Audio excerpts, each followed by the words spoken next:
मी engineering सोडलं. मी ही गोष्ट कबूल करतो की मी ना 12वी सायन्स केलं, त्याच्यानंतर इंजिनिअरिंगला ॲडमिशन पण घेतलं आणि 1 वर्षानंतर इंजिनिअरिंग सोडलं. मी गोष्ट कबूल करतो बरं का. कारण कसं आहे, काही लोकांना कशी गोष्ट पचत नाही खरं म्हटलं तर. म्हणून मी ओपनली गोष्ट सांगून देतो की मी इंजिनिअरिंग सोडलं आणि ते इंजिनिअरिंग सोडण्यामागचं कारण तसं होतं खरं म्हटलं तर. पहिली गोष्ट म्हणजे 12वी सायन्स झाली. हट्ट माझा होता की पुण्यासारख्या ठिकाणी इंजिनिअरिंगला ॲडमिशन घेणं हा पूर्णपणे माझा डिसिजन होता की माझं ॲडमिशन घ्यायचं. मला असं वाटायचं की जेव्हा मी इंजिनिअरिंगला ॲडमिशन घेईन तेव्हाच माझं काही चांगलं करिअर बनेल. विदाऊट मी दुसऱ्या एखाद्या फील्डला ॲडमिशन घेतलं माझं करिअर बनणार नाही, असा माझा भ्रम होता. मान्य करतो मी गोष्ट बरं का. मला असं वाटलं की मी इंजिनिअरिंगला ॲडमिशन घेतल्यानंतर माझ्या आयुष्यातले सगळे प्रॉब्लेम सॉल्व्ह होतील. इंजिनिअरिंगची लाईफ कशी असते मला ती गोष्ट पूर्णपणे कळेल. इंजिनिअरिंगला कसं मॅथ्स असतं, कशी फिजिक्स असतं, कसं केमिस्ट्री असतं. इंजिनिअरिंगला प्रॅक्टिकल ओरिएंटेड नॉलेज मिळेल असं मला वाटायचं बरं फक्त. जो मला सगळा भ्रम होता खरं म्हटलं तर. इंजिनिअरिंगला ॲडमिशन घेतलं 12वी सायन्स नंतर. त्याच्यानंतर इच्छा नसताना बरं का, इच्छा नसताना ॲडमिशन म्हणजे माझी इच्छा होती, घरच्यांची इच्छा होती. ॲडमिशन घेतलं आणि त्याच्यानंतर 1 वर्षात हळूहळू कळायला लागलं की फायनान्शियल प्रॉब्लेम्स खूप यायचे खरं म्हटलं तर. कारण पैशाची दिक्कत त्यावेळेस खूप प्रॉब्लेम्स होत्या यार. एक फर्स्ट इयरला असताना बाहेर पुण्यासारख्या ठिकाणी राहणं, खाणं या गोष्टी परवडत नाही खरं म्हटलं.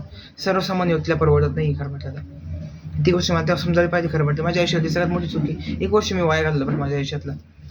1 वर्ष इंजिनिअरिंगमध्ये वाया घातलं. कदाचित ते वर्ष वाया नसतं घातलं ना तर माझ्या आयुष्य मी आतापर्यंत खूप पुढे गेलो असतो. पण ठीक आहे चल.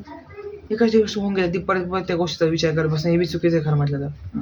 आणि आज एका गोष्टीचा आनंद आहे की ठीक आहे 1 वर्षानंतर का होईना ते इंजिनिअरिंग सोडलं. काय गॅरंटी आहे की मला 4 वर्षाचं इंजिनिअरिंग पूर्ण केल्यानंतर मला एक चांगला जॉब मिळायचा असता म्हणून, की जो मला एक्सपेक्टेड जॉब आहे असं मिळायचा असता. एंड ऑफ द स्टोरी काय आज इंडियामध्ये मॅक्सिमम म्हणजे इंजिनिअर्स आहे ना ते 15,000 कमवत आहे फक्त. मंथली पे बरं का. फक्त मंथली पे आउट किती त्यांचं आलं मंथली फक्त 15,000 आहे. मला नाही वाटत फक्त की याच्यामध्ये जे लोकं दिवस अभ्यास करत असतील 9 CGPA 10 CGPA आज असेल त्यांना 15,000च्या वरती पेमेंट देत असेल जास्त करून. देत बी असतील ना त्यांचं Tier 1चं कॉलेज असेल वगैरे त्याच्याने चांगले स्किल्स असतील त्याच्यावर डिपेंड असतील गोष्टी. आय डोंट थिंक सो की कोणी Tier 3च्या Tier 4च्या कॉलेजमधून आले आणि चांगलं पॅकेज काढले वगैरे नाही. आणि जो खरं म्हटलं तर अजून